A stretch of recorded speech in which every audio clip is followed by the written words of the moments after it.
அன்புக்குரிய சகோதரர்களே, அல் குர்ஆனை திருப்பினால் சற்றேறக்குறைய அதிகபட்சமாக இடம்பெறக்கூடிய வரலாறு என்று சொன்னால் ஹஜ்ரத் சையதுனா மூஸா அலைஹிஸ்ஸலாம் வரலாறு.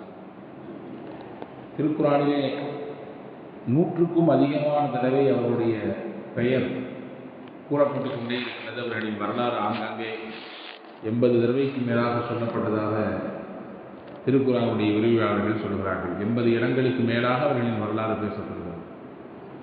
மூஸா அலைஹிஸ்ஸலாம் ஒரு அதிசய குழந்தை, அல்லாஹ்வினால் காப்பாற்றப்பட்ட குழந்தை. ஃபிரௌனிடத்திலேயே வளர்ந்து ஃபிரௌனுக்கு சத்தியத்தை எடுத்துச் சொன்ன ஒரு துணிச்சல் மிக்க குழந்தை. நமக்கு தெரியும், ஃபிரௌன் அந்த காலகட்டத்தில் தான் பிறந்த குழந்தைகளை எல்லாம் அழித்தான். குறிப்பாக ஆண் குழந்தைகளை எல்லாம் கொன்றான். மூஸா அலைஹிஸ்ஸலாமை அல்லாஹ் காப்பாற்றினார். எப்படி காப்பாற்றினார்? அல்லாஹு தஆலா அவர்களின் தாயாரின் துஆவினாலே பொட்டிக்குள்ளே வைத்தார்கள், நைலிலே வைத்தார்கள். அப்படியே அல்லாஹ் பாதுகாத்து கொண்டு வந்து ஃபிரௌனுடைய வீட்டிலே வளர்த்தான். ஃபிரௌன் யார்? அன ரப்புக்குமுல் அலா, நான் தான் உங்களை எல்லாம் படைத்து பரிபாலிக்கக்கூடிய மேன்மையான இறைவன் என்று சொன்னவன். அவன் வீட்டிலே அல்லாஹ் தான் வணங்குவதற்கு தகுதியானவன் என்பதை சொல்ல அல்லாஹ் ஒரு குழந்தையை வளர்த்தான். அதே காலகட்டத்திலே இன்னொரு குழந்தை பிறந்தது. அந்த குழந்தைக்கு பேரும் மூஸா தான் பேர். வரலாற்றிலே நபி மூஸா அலைஹிஸ்ஸலாம் என்பவர்கள் ஹாரூன் அலைஹிஸ்ஸலாமோடு ஃபிரௌனுக்கு எதிராக ஏகத்துவத்தை எடுத்து வைத்த ஒரு நபி. அவர்களின் காலகட்டத்தில் அதே மாதிரி ஒரு குழந்தை, ஆண் குழந்தை. அந்த குழந்தைக்கும் பெயர் மூஸா என்று வைக்கப்பட்டது. அந்த குழந்தையை எப்படியாவது நாம் காப்பாற்றிவிட வேண்டும் என்று அவருடைய தாய் நினைத்தால், எந்த தாய் தான் பிள்ளை பறிபோக வேண்டும் என்று நினைப்பார்? எந்த தாயும் நினைக்க மாட்டார். இப்போ அந்த தாய் நினைத்தால் என் குழந்தையை எப்படியாவது ஃபிரௌனிலிருந்து காப்பாற்றிடணும், வாழ வச்சிடணும் அப்படின்னு நினைச்சி மூஸா அலைஹிஸ்ஸலாமுடைய தாயார் குழந்தையை மட்டும் பெட்டியில் போட்டு அனுப்பினார்கள். இந்த மூஸாவின் தாய் குழந்தையை தூக்கி கொண்டு இதுவே ஏறிவிட்டது கப்பலிலே. அல்லாஹ்வின் நாட்டம், போகும் வழியில் கடுமையான வெள்ளப்பிரளயம், கப்பல் கவிழ்ந்தது. கவிழ்ந்தவுடன் சுமந்த தாய் அந்த தண்ணீரில் மூழ்கி இறந்து போனால், அல்லாஹ்வின் பேரதிசயம், படகில் ஒரு சின்ன துண்டு பலகையிலே அந்த குழந்தை அப்படியே நிற்கிறது. அப்படியே அந்த குழந்தை கரை ஒதுங்குகிறது. அல்லாஹ் முடிவெடுத்தான் இந்த குழந்தையையும் காப்பாற்ற வேண்டும் என்று. எந்த ஒரு காரியத்தை அல்லாஹ் முடிவு செய்தாலும் நம்முடைய முடிவிலே குறை இருக்கும், தடுமாற்றம் இருக்கும். நம்முடைய முடிவிலே அப்படி அந்த சமயத்தில் முடிவெடுக்கல என்று பிற்காலத்தில் ஒரு கட்டத்தில் கை செய்தப்படலாம். ஆனால் அல்லாஹ்வின் முடிவு தீர்க்கமானது. அந்த தீர்க்கமான முடிவிலே ஒவ்வொன்றுக்கும் பின்னாலும் 1000 அர்த்தங்கள் இருக்கும். அல்லாஹ் முடிவெடுத்தான் இந்த குழந்தையும் காப்பாற்றணும். ஹஜ்ரத் ஜிப்ரீல் அலைஹிஸ்ஸலாமை அனுப்பி வைத்து அந்த குழந்தையை எடுத்துக்கொள்ளுங்கள் என்றான். ஜிப்ரீல் அலைஹிஸ்ஸலாம் எடுத்து போனார்கள். ஒரு வனாந்திர காடு, அந்த காட்டிலே பாதுகாப்பான ஒரு இடத்திலே வைத்தார்கள். அப்பப்பம் ஜிப்ரீல் அலைஹிஸ்ஸலாம் வருவார்கள், பார்ப்பார்கள், குழந்தையை பராமரிப்பார்கள், போய்விடுவார்கள். இப்படியே குழந்தை தன்னந்தனியாக ஜிப்ரீலின் கண்காணிப்பிலேயே வளர்ந்தது. வாப்பம்மா அத்தம்மா கண்காணிப்பில் வளர்ந்த குழந்தை எப்படி இருக்குது? வானவர் கோமான் ஜிப்ரீலின் கண்காணிப்பிலே ஒரு குழந்தை வளர்கிறது. அப்படி வளர்ந்து கொண்டே இருக்கும் பொழுது ஒரு குறிப்பிட்ட கட்டத்துக்கு பின்னால் அந்த குழந்தைக்கு ஒரு ஆச்சரியம். ஜிப்ரீல் ஏதோ ஒரு வாகனத்திலே வருகிறார். அவர் வர்ற வாகனமே நல்ல பிரம்மாண்டமாக இருக்கிறது. அந்த வாகனம் என்ன வாகனம் என்று உற்று நோக்கியது. ஜிப்ரீல் வந்து போனதற்கு பிறகு அந்த வாகனம் வைத்த கால் மண்ணில் கொஞ்சத்தை எடுத்து அந்த விவரமான குழந்தையை பாக்கெட்டில் போட்டு வச்சுக்கிச்சு, பிற்காலத்துக்கு எப்பமாவது உதவும் அப்படின்னு.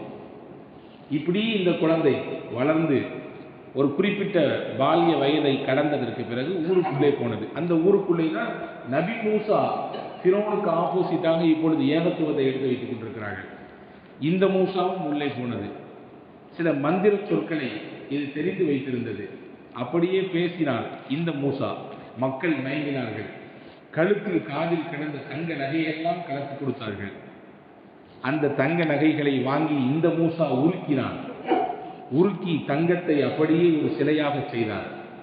அந்த சிலைக்கு மேலே தான் எப்போவோ எடுத்து வைத்திருந்த ஜிப்ரீலின் கால் வைத்த அவரின் வாகனம் கால் வைத்த மண்ணை தூவினார். தூவி அந்த கல்லை சிலையை கொஞ்சம் அப்படியே ஆட வைத்தார், கொஞ்சம் பேச வைத்தார்.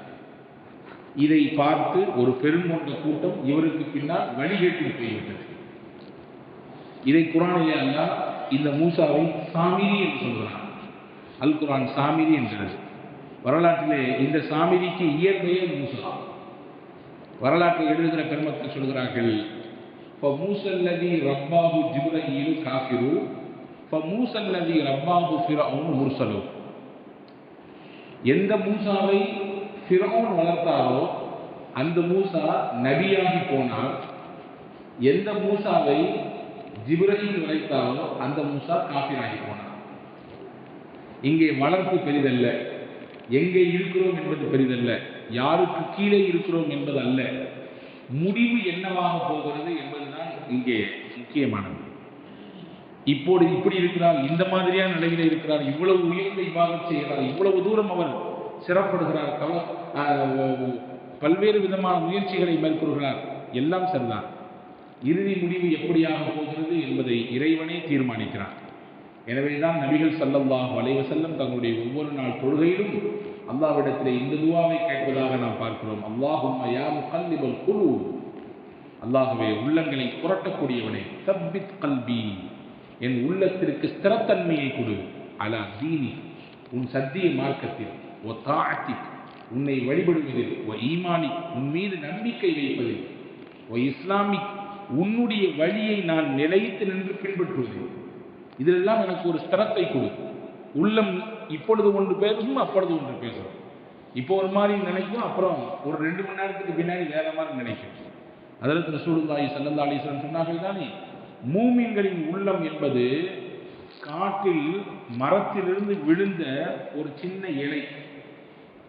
காற்று வீசும் பொழுது அந்த இலை என்ன செய்யும்? இங்கிட்டு திரும்பும். இந்த பக்கம் காற்று வீசினா அந்த இலை இங்கிட்டு திரும்பும். இப்படித்தான் மனித உள்ளமும் இப்படியும் அப்படியும் புரண்டு கொண்டே இருக்கும். எங்கே புரண்டாலும் எப்படி புரண்டாலும், இறைவா உன் தீனை விட்டு எங்களை புரள வைத்து விடாதே, உன்னுடைய வணக்க வழிபாட்டை விட்டு எங்களை வெளியேற்றி விடாதே என்ற துஆவை நபிகள் ஸல்லல்லாஹு அலைஹி வஸல்லம் அவர்கள் கேட்டார்கள், கேட்க படித்தார்கள். எனவே அன்புக்குரிய சகோதரர்களே, இது நாமும் கேட்க வேண்டும், நம் பிள்ளைகளின் விஷயத்திலும் உயர்வாக இந்த துஆவை கேட்க வேண்டும். இறைவா எங்கள் பிள்ளைகளை கடைசி வரை எங்களை நாங்கள் எப்படி இந்த தீனுல் இஸ்லாத்தை கொண்டு அரவணைத்துக் கொண்டோமோ, எங்கள் பிள்ளைகளும் அப்படி அந்த அரவணைத்து இருக்க வேண்டும்.